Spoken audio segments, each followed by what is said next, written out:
अस्सलाम वालेकुम भाई। मेरी इस नंबर पे बात तो करवा दें। वालेकुम अस्सलाम। अच्छा, करा देता हूँ बात।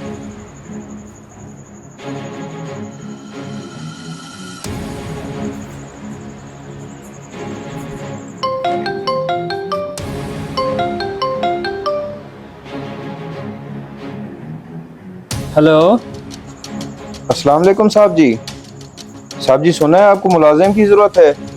अगर अभी भी आपके पास जगह है तो मैं आ जाता हूँ आपकी कोठी पे।